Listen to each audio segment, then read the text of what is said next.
Est-ce que vous vous souvenez dans quelles circonstances vous avez écrit ces batailles avec Roland Topor? Oui, très bien. C'est-à-dire que ça a commencé comme ça. J'avais écrit, moi, Bataille navale, la bataille qui se passe sur le radeau. Et un jour, Roland, que je voyais beaucoup on faisait Merci Bernard, on faisait Palace en faisant, on faisait beaucoup de choses. Et il a lu cette pièce, il m'a dit, ah oui, non, mais alors attends, moi je vais faire un truc, si tu fais un truc dans la mer, moi je vais faire un truc dans la montagne, ça. Et puis, comme ça, on a parlé, on s'est dit, ça serait amusant d'essayer de faire un spectacle qui rassemble un peu tous les conflits humains. Donc, j'avais écrit Bataille navale, il a écrit Bataille au sommet, j'ai écrit un monologue qui est donc Ultime bataille, la femme qui a son amant qu'elle quitte accroché au balcon, et après, lui, il a écrit Bataille intime, qui est cette bataille entre, disons, la masculinité qui s'empare d'une femme et contre laquelle elle lutte. Et après, on s'est enfermé chez lui pendant 10 jours et on a écrit en pleurant de rire Bataille dans les Yvelines. Voilà. Donc, si vous voulez, c'était à la fois quelque chose qu'on a écrit ensemble et puis c'est quelque chose qui nous a provoqué des écritures à travers des écritures individuelles de chacun, mais qui a rebondi sur l'autre. Et au départ, elles ont été créées au Théâtre de l'Athénée? Alors au départ, oui, une fois qu'on avait ces textes, on s'est dit tiens, mais peut-être que ce serait bien de les monter. Et moi, je les ai fait lire à Philippe Corsan, d'abord, qui est vraiment mon ami, je faisais tout avec lui, puis Tony Marshall, puis on s'est dit qui on pourrait avoir, on a appelé Jean-Pierre Bacry, qui était un ami, et on est arrivé comme ça, avec cette petite équipe, dans un théâtre qui venait d'être subventionné, qui était le Théâtre de l'Athénée. C'était Josiane Orville, qui était sortie de la direction de Beaubourg, du Théâtre de Beaubourg, pour prendre ce Théâtre de l'Athénée. On est allé la voir avec un peu le sentiment de se dire que Roland et moi, on était un peu tricards dans tout ce qui était officiel, institutionnel, parce qu'on n'était pas assez sérieux pour passer dans la culture, dans la grande culture talibane de l'époque. Et Josiane Orville a immédiatement dit oui, tout de suite, on le fait. Et donc on l'a monté dans une petite salle, toute petite salle de 80 places, qui était la salle Christian Bérard, le petit Athénée. Et ça a été une folie, quoi. C'était un succès, les gens se battaient pour avoir des places pour cette... Bon. Voilà. Et après, cette pièce a eu un destin plutôt international, puisque elle s'est jouée beaucoup dans des pays comme en Italie, en Allemagne, en Roumanie, au Danemark, etc. Et en 90, j'ai voulu la reprendre au théâtre Tristan Bernard, chez Sangiovese, qui voulait absolument, qu'il avait aimé. Et d'ailleurs, chez qui on avait fait une petite reprise de la première version quand il était administrateur du Théâtre Fontaine. Donc je l'ai remonté avec Claire Nadeau, Franck de la Personne et Gamelon, Laurent Gamelon, pendant une courte période, en 92, voilà. Et Pierre Arditi et André Dusselier, depuis 15 ans, voulaient la jouer. Mais on n'arrivait jamais à le faire, parce que quand l'un était libre, l'autre ne l'était pas. Quand l'autre l'était, le premier ne l'était plus.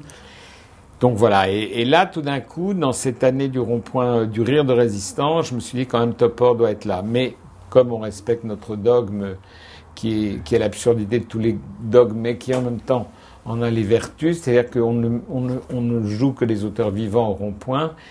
Je me suis dit que là, quand même, disons que l'auteur était à 50% vivant.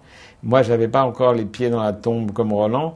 Donc, ça permettait, avec un peu de jésuitisme, de jouer un auteur à moitié vivant, c'est-à-dire moi, la part 50%, et que Roland Topor soit là. Ouais. Bataille, c'est un titre qui conviendrait à presque toutes les pièces de théâtre, non ?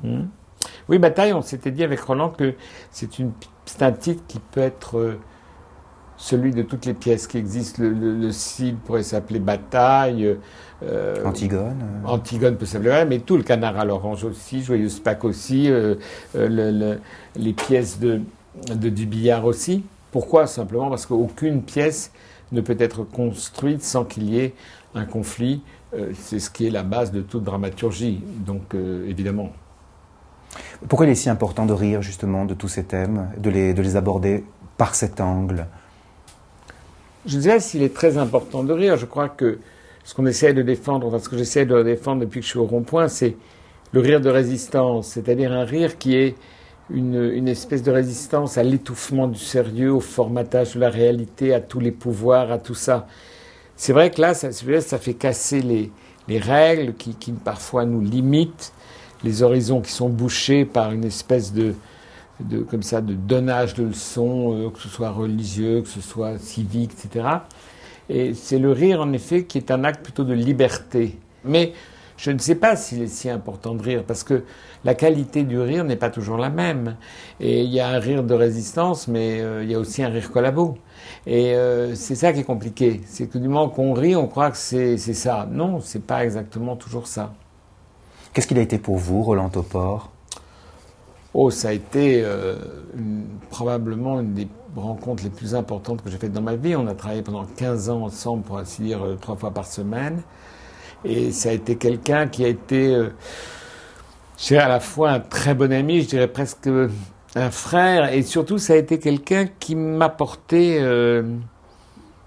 l'apaisement. C'est-à-dire que quand je le voyais, le poids du monde tout d'un coup n'existait plus, les angoisses disparaissaient, c'était une fenêtre qui s'ouvrait comme ça sur des cieux qu'on avait oubliés, sur ce rire qu'il avait, qui était à la fois évidemment un rire de terreur, un rire d'angoisse, mais en même temps un rire qui le protégeait de tout ça et qui faisait dérailler tous les trains d'emmerdement, qui faisait repousser toute cette espèce de dramatisation de la réalité. Et c'est vrai que c'était à chaque fois une espèce de source de vie et de nettoyage complet de tous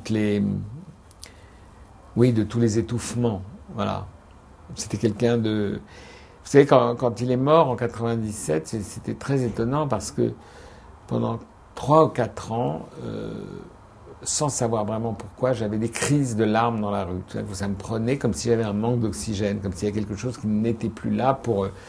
en dehors de l'amitié, en dehors de l'affection que je lui portais, en dehors de la complicité qu'il avait, en dehors de l'admiration que j'avais pour son travail et pour son œuvre, tous azimuts, mais il m'avait apporté comme ça quelque chose que je trouvais toujours à portée de main et à portée d'un coup de fil, ou à portée d'une rencontre.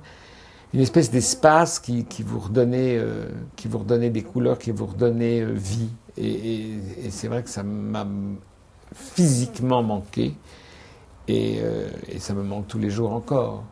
Ne soit pas là. Et je dois dire que j'ai simplement fait une salle Topor ici dans ce théâtre, mais j'aurais beaucoup aimé partager toute cette aventure avec lui. Pour jouer ces textes et pour jouer les vôtres, il faut des comédiens particuliers qui ont une sonorité particulière. Non, je crois qu'en effet, il y a, disons, un type d'acteur qui est réclamé pour ces textes. C'est-à-dire que je crois qu'il y a à la fois des gens qui sont... évidemment, qui ont le sens du dérisoire, de l'humour, du décalage, et qui savent en tirer jouissance.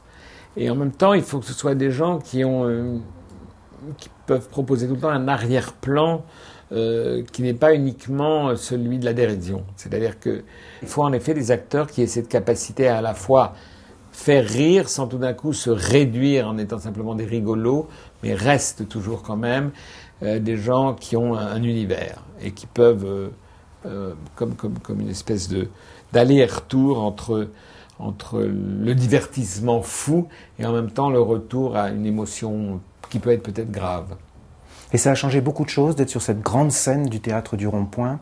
Est-ce que votre mise en scène a pris une autre dimension, justement ? C'est un peu le pari que je voulais faire. C'est-à-dire, je me disais... on saute, si vous voulez, aux deux extrêmes. On a créé cette pièce dans un théâtre de 80 places dont la scène devait faire 4 mètres d'ouverture, c'est-à-dire moins grand que ce bureau. Et je me disais, mais après tout, est-ce que ça existe toujours ? Si tout d'un coup on met ça dans un grand théâtre, ou c'est simplement lié à une taille, une géographie, je dirais presque scénique, réduite. Voilà, c'était le pari, j'ai essayé, et puis finalement...